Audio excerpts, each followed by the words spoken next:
أعوذ بالله من الشيطان الرجيم بسم الله الرحمن الرحيم ها أنتم هؤلاء جادلتم عنهم في الحياة الدنيا فمن يجادل الله عنهم يوم القيامة أم من يكون عليهم وكيلا۔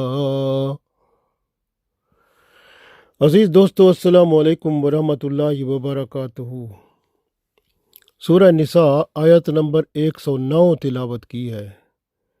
اس آیت میں اللہ تعالیٰ ارشاد فرماتا ہے ان لوگوں سے جو دوسروں کی حمایت کرتے ہیں جبکہ دوسرا وہ غلط ہو، جھوٹا ہو، بددیانت ہو،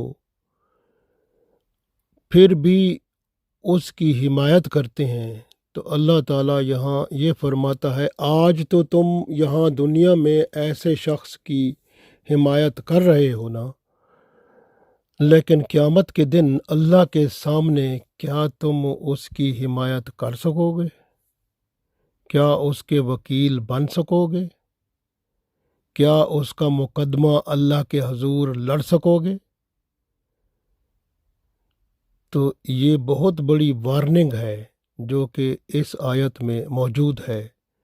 پڑھتے ہیں، ارشاد باری تعالیٰ ہے ہاں انتم، ہاں تم، ہاں اولائے، تم وہ لوگ ہو، جادل تم، جھگڑتے ہو، یعنی تم جھگڑ پڑتے ہو، انہم، ان کی طرف سے، فی الحیات الدنیا، اس دنیا کی زندگی میں، یعنی ان کی طرف سے آپ جھگڑ پڑتے ہو جن کی آپ فیور کرتے ہو، چاہے وہ غلط ہوں، جھوٹے ہوں، جیسے بھی ہوں۔ تو اللہ فرماتا ہے کہ ہاں انتم ہاں اولائے جادلتم انہم فی الحیات الدنیا، ہاں تم وہ لوگ ہو جو جھگڑتے ہو ان کی طرف سے دنیا کی زندگی میں۔ فمن یجادل، پس کون جھگڑے گا؟ فمن یجادل اللہ، کون جھگڑے گا اللہ سے، انہم، ان کی طرف سے، یوم القیامہ، قیامت کے دن، ام من یکون، کون ہوگا، علیہم، ان کے لیے اس روز، وکیلا، ان کا وکیل۔ تو اللہ فرماتا ہے پھر ان کا وکیل قیامت کے دن کون ہوگا؟ کیا تم ہو سکو گے؟ تو غور کریں، اس آیت میں اللہ تعالیٰ نے ارشاد فرمایا ہاں انتم ہاں اولائے جادلتم انہم فی الحیات الدنیا فمن یجادل اللہ عنہم یوم القیامت ام من یکون علیہم وکیلا۔ ارشاد باری تعالیٰ ہوا کہ کیا، اللہ فرماتا ہے ہاں تم لوگ ایسے ہو کہ جھگڑتے ہو ان لوگوں کی طرف سے اس دنیا کی زندگی میں، یعنی وہ لوگ جو جھوٹے ہوتے ہیں ان کے لیے ان کی حمایت میں آپ جھگڑتے ہیں اس دنیا کی زندگی میں۔ تو اللہ فرماتا ہے کون ہے وہ، کون ہے، پس وہ کون ہے جو قیامت کے دن ان کی حمایت میں اللہ سے جھگڑے گا؟ ہے جرأت تم لوگوں میں؟ تو اللہ فرماتا ہے کون ہوگا قیامت کے دن ان کا وکیل؟ کون ہوگا پھر؟ کیا آج تم ان کی وکالت کر رہے ہو اور کل کیا تم کر سکو گے؟ غور کریں کہ اس آیت میں ارشاد باری تعالیٰ جو ہے وہ بہت سخت ہے ان لوگوں کے لیے، خاص طور پر جو دوسروں کی حمایت میں اپنی پوری کوشش کرتے ہیں کہ وہ اگر جھوٹا ہے، چاہے وہ کسی مقدمے میں ہے، کسی معاملے میں ہے، اس کو چھڑانے کی پوری کوشش کرتے ہیں۔ جس نے چوری کی ہو، زنا کیا ہو، ڈاکہ ڈالا ہو، یا کوئی غیر شرعی کام کیا ہو، اس کا حمایتی بننا، اس کے گناہ، اس کے جرم کو چھپانا اور اس کی خاطر بحث و تکرار کرنا، اس کے لیے جھگڑنا، اس کی وکالت کرنا، یہ سب بہت بڑا گناہ ہے۔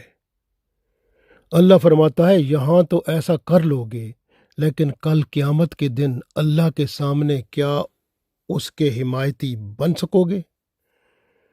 اللہ جو سب جانتا ہے، اس کے سامنے کیا آپ اس کے حمایتی بن سکو گے؟ ذرا غور کریں کہ رشتہ داروں اور دوستانہ تعلق کی بنا پر کچھ لوگ مجرم کی مدد کرنے سے باز نہیں آتے، بلکہ بعض اوقات اسے اپنی ذاتی یا خاندانی یا قبیلہ کی عزت کا مسئلہ بنا لیتے ہیں۔ ہر ممکن ہیلہ سے اسے بے گناہ ثابت کرنے کی کوشش کرتے ہیں۔ ایسے لوگوں کو اللہ تعالیٰ خبردار کر رہا ہے، وارننگ دے رہا ہے کہ اس دنیا میں تم جھوٹی قسمیں کھا کر، جھوٹی گواہیاں دے کر ان کو بے گناہ ثابت کر لیتے ہو، مگر قیامت کے دن اللہ کے سامنے کون ان کا وکیل بنے گا؟ کس طرح تم ایسے مجرم کو اللہ کی گرفت سے بچا سکو گے؟ غور کرو، یہ اللہ نے بڑی وارننگ دی ہے، اس لیے ان لوگوں کو جو دوسروں کی حمایت کرتے ہیں جبکہ دوسرے چاہے وہ رشتہ دار ہوں جو کہ غلط ہوتے ہیں، جھوٹ پہ ہوتے ہیں، ان کی مدد نہ کیا کریں، ورنہ قیامت کے دن بہت سخت عذاب ہوگا، کیونکہ یہ اللہ نے خود ہی یہاں پر بہت بڑی وارننگ دے دی ہے۔ اگر کسی کے پاس چوری کا مال مل جائے، ضروری نہیں ہوتا کہ وہ چور ہو۔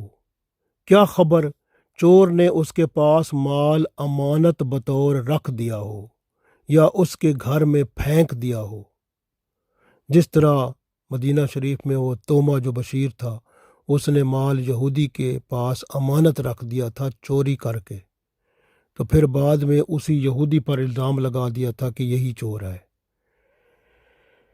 یاد رکھیں، ناجائز کسی کی حمایت اور طرفداری کرنا گناہ ہے، اور گناہ کر کے کسی اور پر الزام لگا دینا کہ یہ گناہ میں نے نہیں کیا بلکہ اس نے کیا ہے، یہ بہت بڑا بہتان ہے اور بہت بڑا گناہ ہے اور قابل سزا ہے، یہاں بھی وہاں بھی۔ اگر کسی وکیل نے ناجائز اور جھوٹے کیس کی حمایت کر کے دولت کما لی تو یہ دولت اس کے لیے قیامت کے دن وبال جان بن جائے گی، اور یہی دولت اسے جہنم میں لے جائے گی۔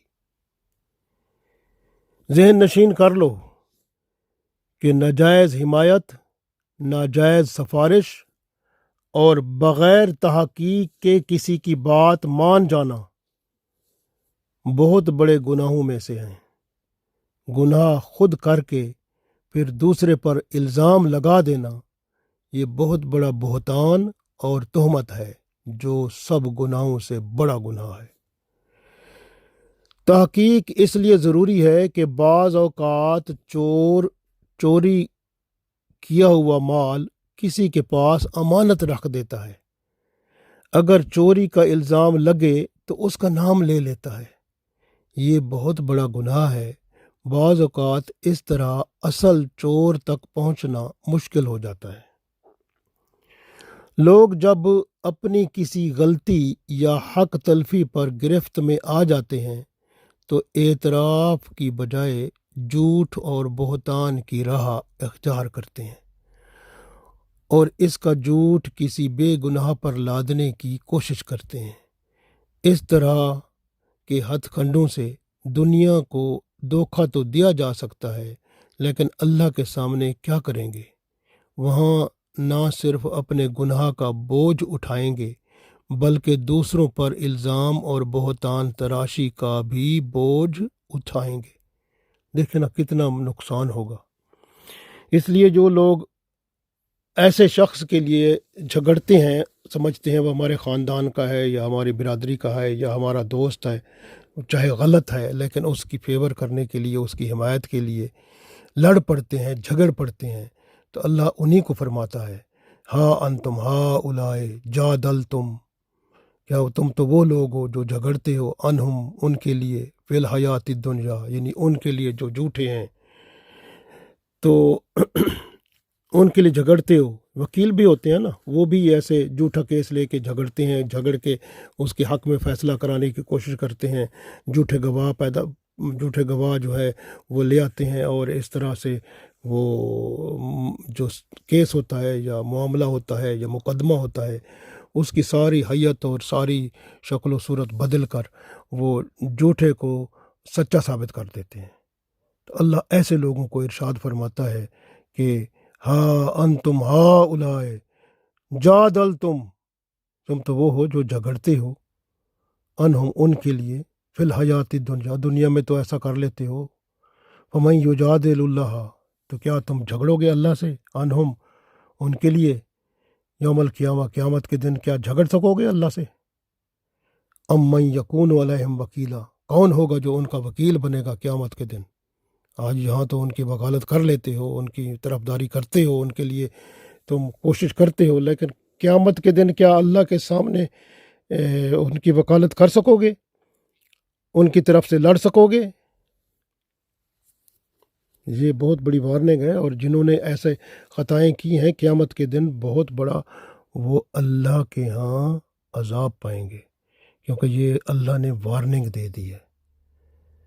اور ایسا آج کل بہت ہے، لوگ ایسا کرتے ہیں، لہٰذا احتیاط کرنی ہوتی ہے، اپنے آپ کو گناہوں سے بچاؤ۔ جھوٹے گواہوں کے ذریعے دوسروں کے حقوق پائمال کرنا بہت بڑا گناہ ہے، اور خیانت کرنے والوں کا دفاع نہ کیا کریں۔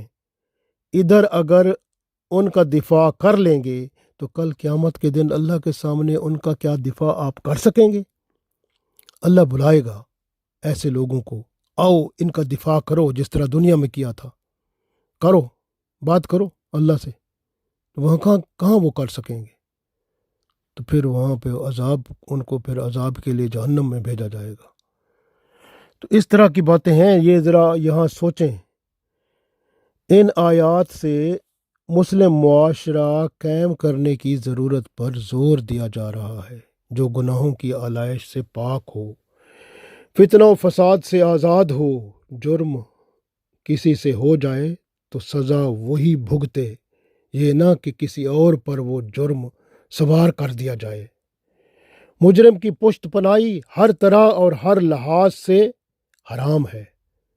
مجرم کی سزا معاشرے میں نیکیوں کی روح پھونکتی ہے، تو مجرم کی سزا جو ہوتی ہے وہ معاشرے میں خوف خدا پیدا کرتی ہے، ورنہ لوگ گناہ کرنے پر دلیر ہو جاتے ہیں، اور مسلم معاشرہ پھر برائیوں میں مبتلا ہو جاتا ہے۔ اس لیے ہمیشہ کوشش کرو کہ دوسروں کی بے جا حمایت کر کے اپنی ہمیشہ کی زندگی کو تباہ نہ کرو۔ اللہ تعالی ہم سب کو توفیق دے، آمین۔